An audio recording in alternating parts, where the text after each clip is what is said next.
This industrial site in Malmo is where a bygone era saw 6,000 dedicated and competent craftsmen of Kockums shipyard building tankers and other ships up to 350,000 tons deadweight. Saab then took over the site and now builds cars here, knowing full well that the most serious problem facing today's and tomorrow's industry is to recruit and retain personnel. This stems from the fact that people are no longer willing to work in a traditional car production line. The work is far too tedious and boring. To make their jobs attractive, people must be given a sense of involvement and responsibility. The work must be interesting and must promote personal development. The working environment must also be pleasant and clean. At the Malmo plant, Saab has solved these problems in a way that satisfies the company's demands for good productivity and the individual's demands for job satisfaction. Saab leafed back through history books to the days when craftsmen commanded respect and when all those working in a small workshop could turn their hands to almost any job.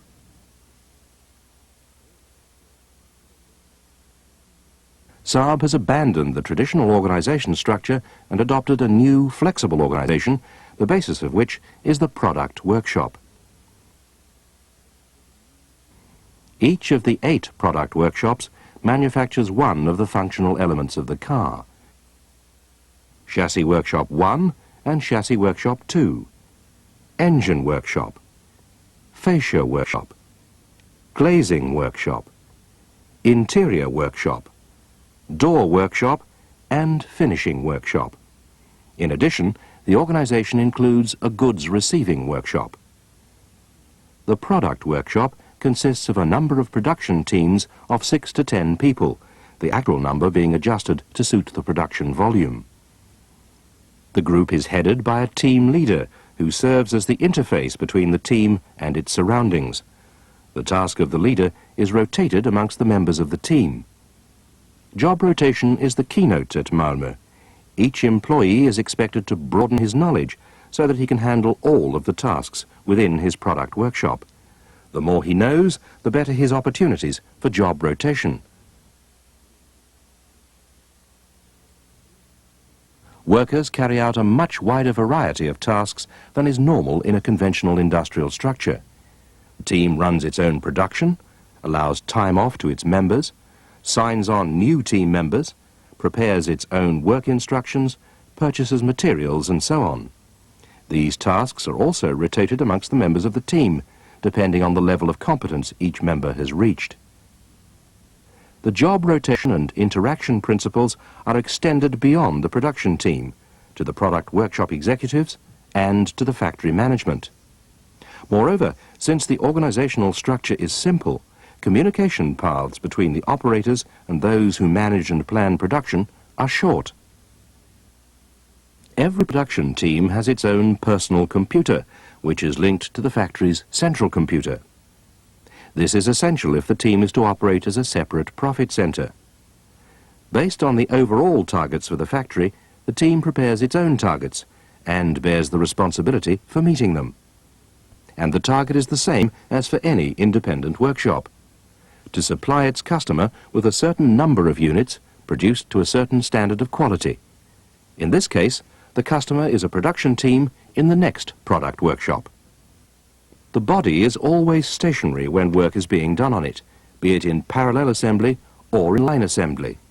In parallel assembly, the body remains on a stand secured to the floor until all work has been completed. The body is not transferred to the next station until the operator has inspected and approved the quality and given a release signal by pressing a button.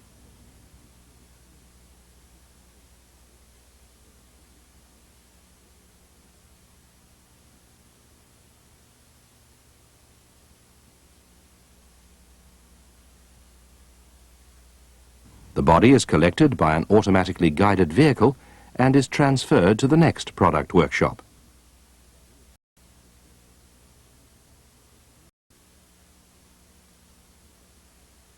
Line assembly is employed in some cases when the work demands a high degree of mechanization involving very expensive equipment.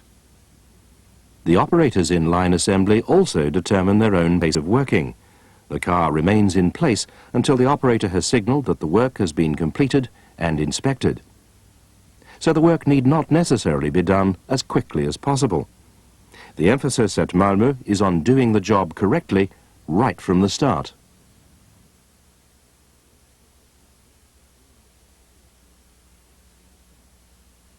This method of working has also shed a different light on the flow of materials.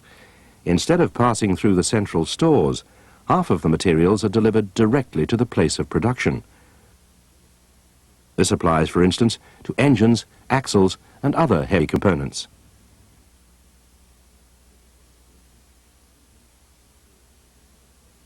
General materials such as screws, nuts and bolts and other basic parts which are common to all cars are placed in special trolleys in batches which are sufficient for a production period of between half a day and 3 days.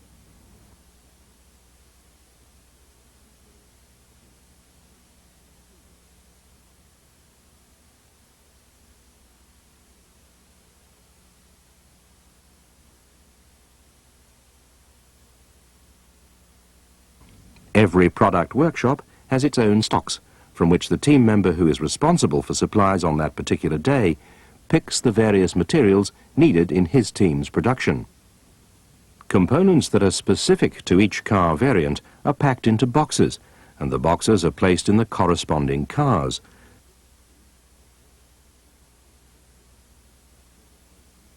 So each car carries its own materials, which saves time and prevents mistakes.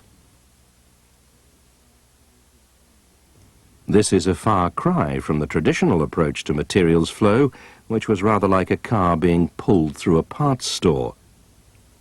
Saab's Malmo plant was designed to meet 4 objectives: high quality, high productivity, a flexible production system and good working conditions. At this brand new plant, the company's productivity demands go hand in hand with the needs of employees for a satisfying and stimulating job.